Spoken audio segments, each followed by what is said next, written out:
Personae. Just people.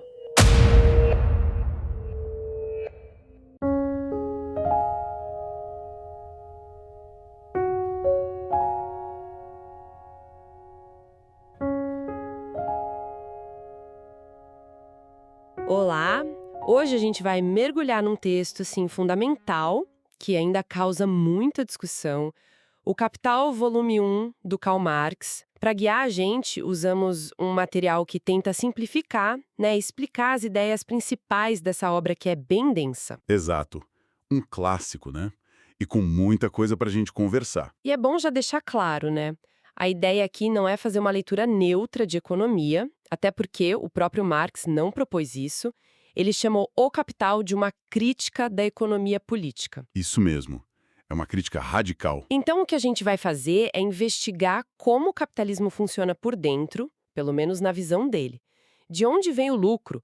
Por que ele fala em exploração? E essa tendência a crises que parece existir. Uhum. Nossa missão aqui é tentar, desempacotar esses conceitos: mercadoria, dinheiro, mais-valia, acumulação, transformar isso em ferramentas para a gente pensar o mundo hoje, sabe? Do nosso trabalho até, os aplicativos que a gente usa todo dia. Perfeito. Então, bora começar. O ponto de partida do Marx é algo que parece até simples demais: a mercadoria. Ele diz que é a célula básica do capitalismo. Exatamente. E o método que ele usa já é, assim, uma coisa interessante. Ele usa a dialética, né? Que significa, basicamente, partir dessa coisa simples, a mercadoria, e desdobrando. Ele mostra as contradições dentro dela para chegar em formas mais complexas, tipo o dinheiro, o capital. Ah, então não é só descrever a mercadoria e pronto. Não, não. É ver como uma coisa leva a outra, como se transforma. E, ao mesmo tempo, é um método super crítico. A ideia não é só dizer, isso aqui tem um preço. É desnaturalizar isso, sabe? Mostrar que por trás do preço, do lucro, tem relações sociais. Relações de poder, de produção. Entendi. A pergunta dele é sempre: o que essa forma econômica, a mercadoria, o dinheiro, revela sobre a sociedade? E mais importante, o que ela esconde? Qual o conflito ali dentro? Interessante essa ideia de ir tirando as camadas. Então vamos para a mercadoria mesmo. O nosso guia diz que ela tem, duas caras. Um valor de uso, Isso, que é para que ela serve, né? Uma camiseta veste, um aplicativo faz alguma coisa. Mas tem também um valor. correto. E aí que é o pulo do gato, né? Para Marx, esse valor não é a utilidade que cada um sente, tipo, eu gosto mais disso ou daquilo. Nem é só o preço que está na etiqueta, que flutua todo dia. O valor é uma medida social. Social, como assim? É o tempo de trabalho socialmente necessário para produzir aquilo, levando em conta a tecnologia da época, a habilidade média dos trabalhadores, a intensidade normal do trabalho. É uma média social, entende? Tempo de trabalho. Isso. E o legal é que não é fixo. Se inventa uma máquina nova que faz camiseta na metade do tempo, o tempo necessário cai. E o valor da camiseta diminui, mesmo que ela continue útil do mesmo jeito. Entendi. O valor está ligado a esse tempo padrão da sociedade. E o dinheiro? Como ele entra aí? Não aparece do nada, né? De jeito nenhum. Marx mostra uma evolução histórica. Começa com a troca direta, o escambo, né? M por M, tipo trigo por tecido. Mas quando a coisa fica mais complexa, uma mercadoria acaba se destacando. Historicamente, foram os metais preciosos, ouro, prata. Ah, o ouro. Isso. Ela vira o equivalente universal, um espelho onde todas as outras mercadorias veem o seu valor. Aí surge o dinheiro, o D. Mas olha que importante. Para o Marx, o dinheiro não cria valor. Ele só expressa o valor que já está ali, criado pelo trabalho e, claro, facilita muito a troca. Certo, ele é um facilitador, um representante do valor. Exato. E essa relação toda, mediada pelo dinheiro, leva a um conceito, talvez um dos mais famosos dele, o fetichismo da mercadoria. Ah, esse eu já ouvi falar. O que seria exatamente? Quando a gente olha os produtos no mercado, né, com a etiqueta lá, o preço, parece que eles têm um valor neles mesmos, quase como mágica, uma propriedade da coisa. É, parece que o preço é da coisa mesmo. Pois é. O que some completamente aí são as relações sociais por trás, quem trabalhou naquilo, em que condições, quanto tempo levou, essas relações entre pessoas somem, e o que a gente vê são relações entre coisas, mercadorias sendo trocadas por dinheiro. É como se a etiqueta apagasse toda a história humana e social da produção. Nossa, é forte isso. Faz a gente pensar naquele celular novo, super tecnológico. A gente admira o aparelho, mas quase nunca pensa em toda a cadeia de trabalho por trás, né? Desde tirar o minério da terra até montar na fábrica. As condições de tudo isso. Exatamente. O produto na nossa mão parece ter vida própria, valor próprio. Isso é o fetichismo. Ele mascara as relações de produção, o poder, os conflitos. E sacar isso é fundamental para entender o resto do argumento dele sobre o capital. Faz todo sentido. E falando na lógica do capital, o guia diferencia duas formas de circulação de mercadorias, né? A mais comum para a gente no dia a dia é MDM. Mercadoria, dinheiro, mercadoria. Isso. Tipo, eu vendo algo que fiz, M, pego dinheiro, D, e compro comida, outro M. O objetivo é conseguir uma coisa útil diferente, satisfazer uma necessidade. O foco está no valor de uso final. Mas a lógica que move o capitalismo, segundo Marx, é outra. D, M, D'. Dinheiro, mercadoria mais dinheiro. Começa com dinheiro, D, aí o capitalista compra mercadorias, M. Mas não qualquer mercadoria para usar. Não, ele compra meios de produção, máquinas, matéria-prima, e o ponto-chave, a força de trabalho. Aí ele bota tudo isso para produzir, gera um novo produto, vende e termina com mais dinheiro, D, linha. D linha, um D maior que o D inicial. Exato. O objetivo não é a utilidade, é aumentar o dinheiro inicial, é o lucro, né? O tal do delta D. E a grande pergunta é, de onde vem esse dinheiro a mais? Porque se no mercado as trocas são, em média, de valores iguais, o lucro não pode vir só de ser mais esperto na compra e venda, né? Senão o que um ganha, o outro perde e no total não aumenta. Isso. Então, ele diz que tem que vir da produção. E aí entra a peça que faltava no quebra-cabeça dele, a força de trabalho, o FT. No capitalismo, a nossa capacidade de trabalhar é tratada como uma mercadoria. O trabalhador, que não tem as máquinas, a fábrica, vende essa capacidade por um tempo. O capitalista compra. Como se fosse qualquer outra mercadoria. Em termos de ter um valor, sim. O valor da força de trabalho é o tempo de trabalho socialmente necessário para produzir e reproduzir essa força. Ou seja, o custo para manter o trabalhador vivo, saudável, com alguma qualificação, para ele poder voltar a trabalhar amanhã e para criar a próxima geração de trabalhadores. Basicamente o que o salário cobre. Comida, casa, transporte, educação. Exatamente. O salário expressa o valor da força de trabalho. Agora, o ponto crucial, a mágica, digamos assim. A força de trabalho, quando é usada pelo capitalista lá na produção, ela tem uma capacidade especial. Ela cria mais valor do que ela mesma custa para ser mantida. Opa, como assim? Especialmente necessário. Só que o capitalista comprou o direito de usar essa força por, sei lá, 8 horas. Nessas 8 horas, o trabalhador produz um valor total equivalente a 8 horas de trabalho. Mas ele só recebe o equivalente a 4 horas, o salário. As outras 4 horas de trabalho geram um valor que não é pago ao trabalhador. Esse valor excedente é a mais-valia, o MAN. Essa é a fonte do lucro, na visão de Marx. É trabalho não pago.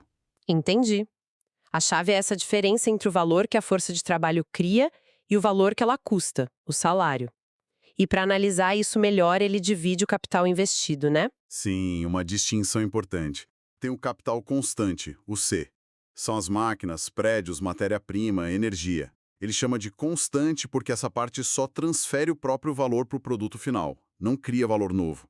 Uma máquina que custou 1.000 e faz 1.000 peças, transfere 1 de valor para cada peça. Ok, transfere o valor já existente. Isso. E tem o capital variável, o V. Essa é a parte do dinheiro gasta em salários, comprando a força de trabalho. É variável porque é essa parte que, ao ser usada, não só reproduz o seu próprio valor, o salário, mas cria um valor extra, a mais-valia, M. Ah, por isso variável, porque ela varia, aumenta o valor total. Exatamente. E a relação entre a mais-valia criada, M, e o capital variável investido, V, ou seja, M sobre V, MV, é a taxa de mais-valia. Para ele, essa taxa mede diretamente o quanto o trabalho está sendo explorado. Entendido. Bom, se a mais-valia é a fonte do lucro, a lógica do sistema é querer aumentar essa mais-valia o máximo possível, né?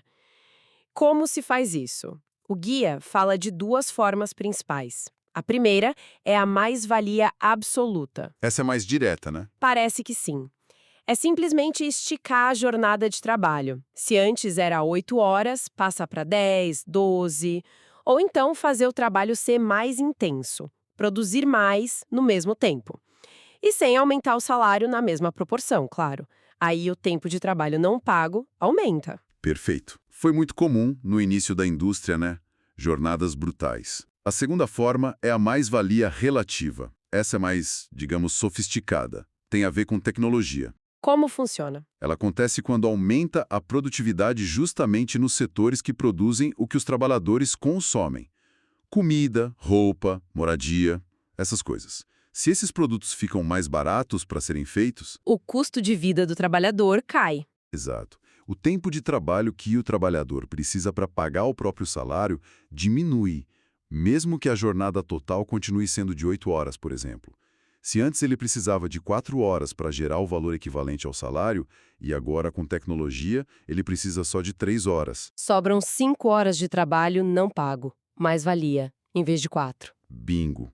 Ele continua trabalhando às 8 horas, mas a parte que vira salário diminui e a parte que vira mais-valia aumenta. E olha que interessante. Isso vira o motor da inovação tecnológica no capitalismo. O objetivo não é só produzir mais, mas baratear o custo de vida do trabalhador para aumentar a taxa de mais-valia.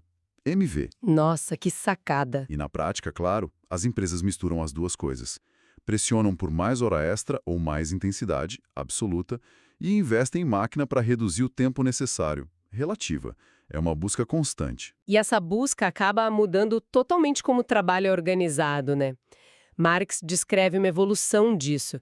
Começa com a cooperação simples, muita gente trabalhando junto. Aumenta a força coletiva. Depois vem a manufatura, com a divisão de tarefas, cada um faz só uma partezinha. O trabalhador fica mais dependente do conjunto. E aí chega na grande indústria com as máquinas ditando o ritmo. Cada etapa não só aumenta a produtividade, mas parece que aumenta também o controle sobre o trabalhador, sobre o tempo dele, o corpo dele. Com certeza. O trabalhador passa a servir a máquina, né? O ritmo é dela. E a gente vê isso hoje de um jeito talvez até mais sutil, né? Com os algoritmos gerenciando entregadores, motoristas, ditando rota, tempo, nota, até punição, ou o software monitorando produtividade em escritório, métricas para tudo, para tirar o máximo de cada segundo. Sem dúvida. A tecnologia pode aprofundar essa lógica de controle e extração de valor.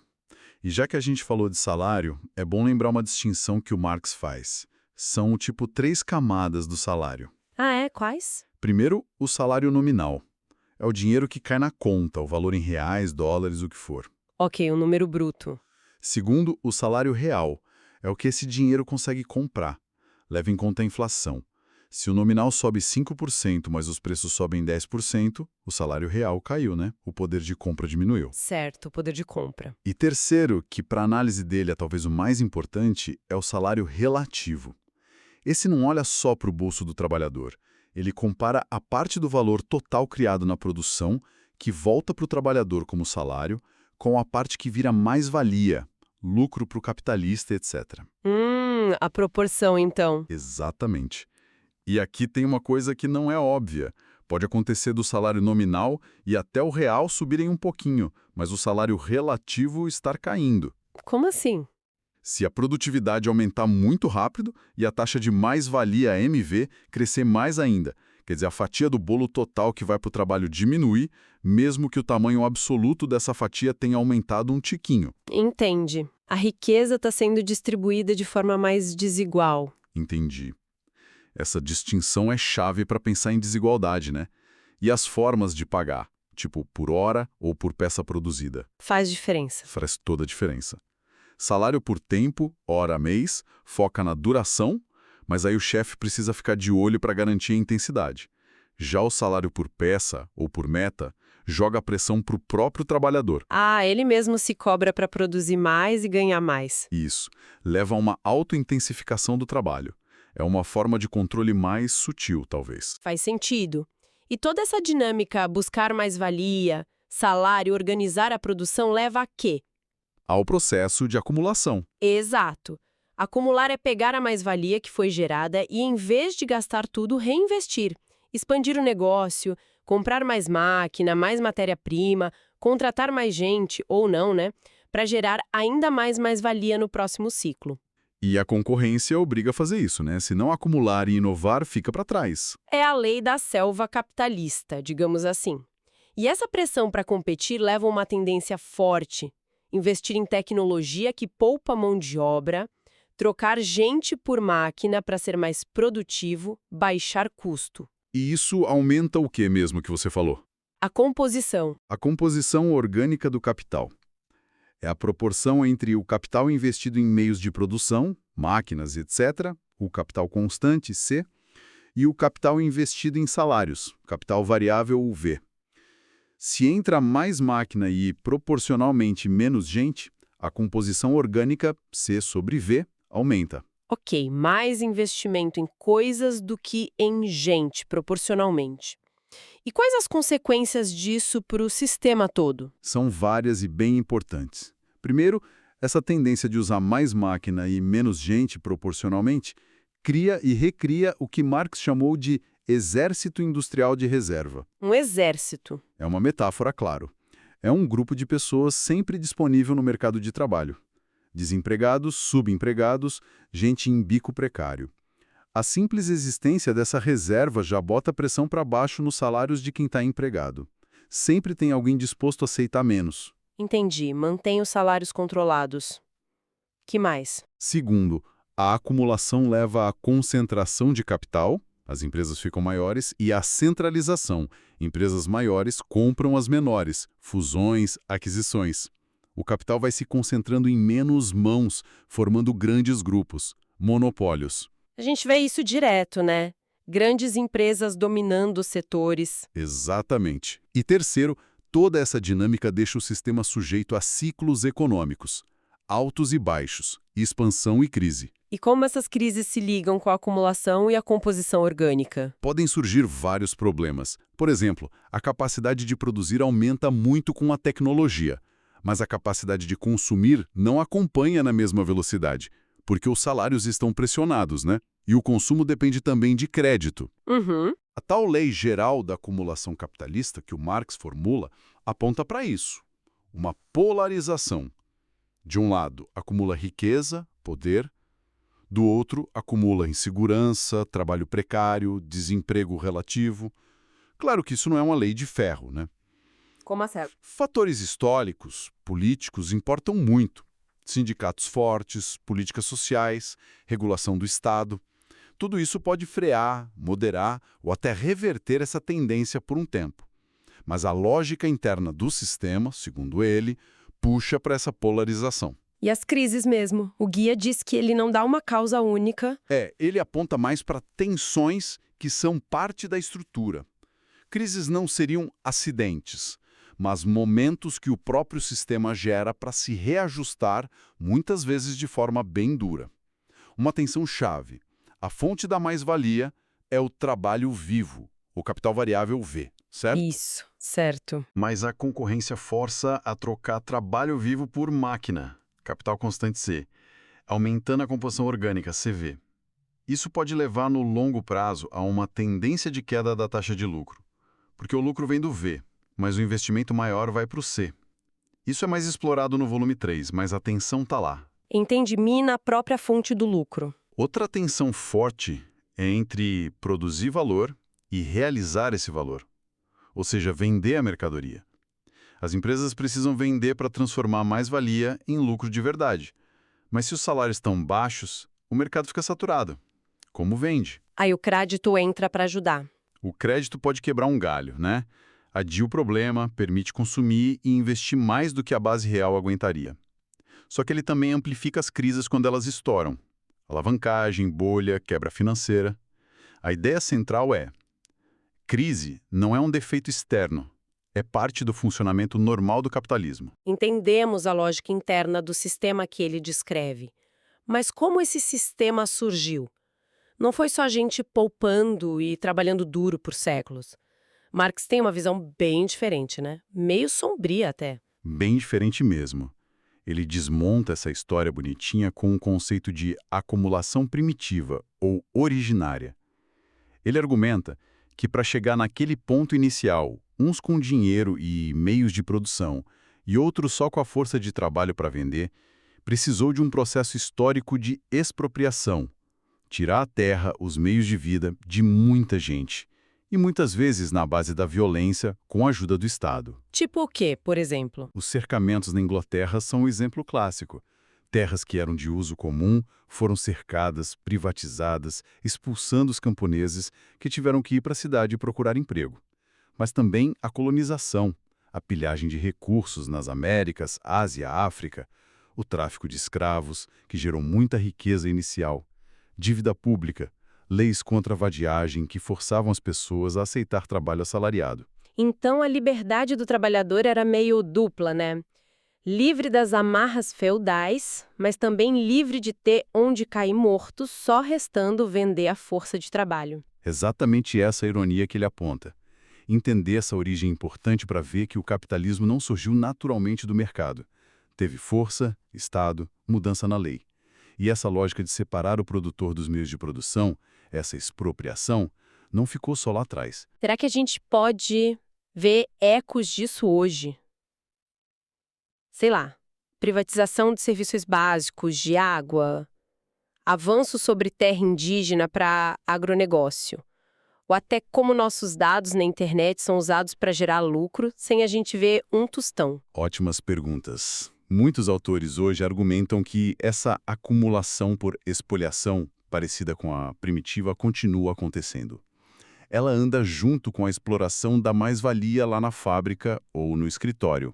São mecanismos que se complementam. Ok, então tentando amarrar tudo que a gente conversou, seguindo a linha do Marx, começa com a mercadoria com seu valor de uso e valor ligado ao tempo de trabalho.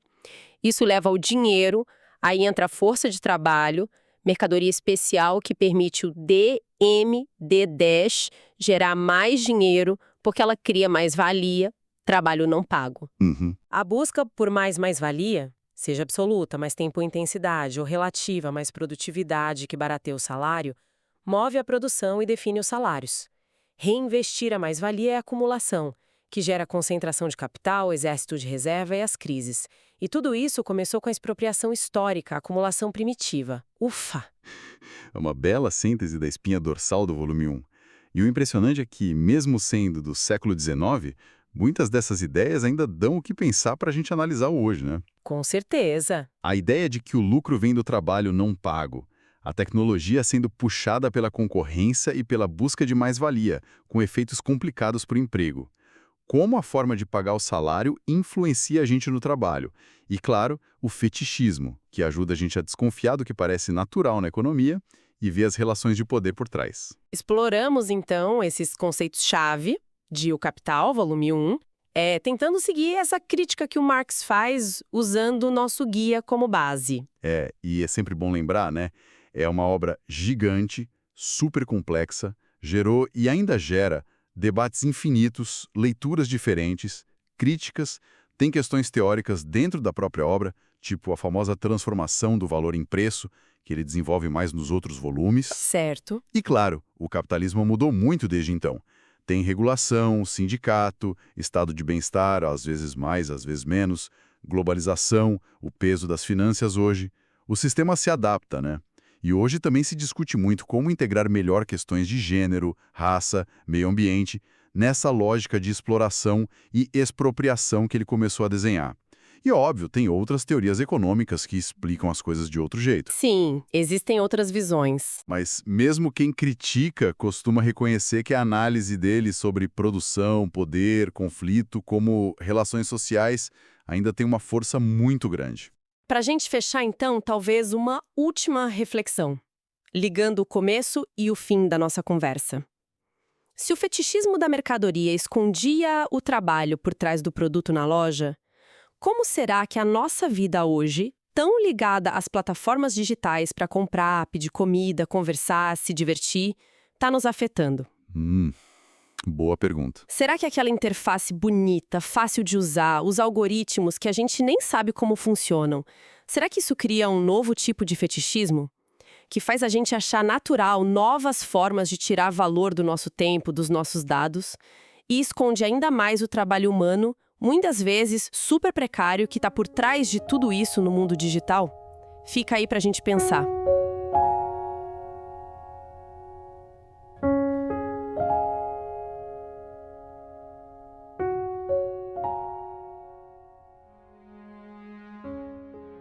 Personae. Just people.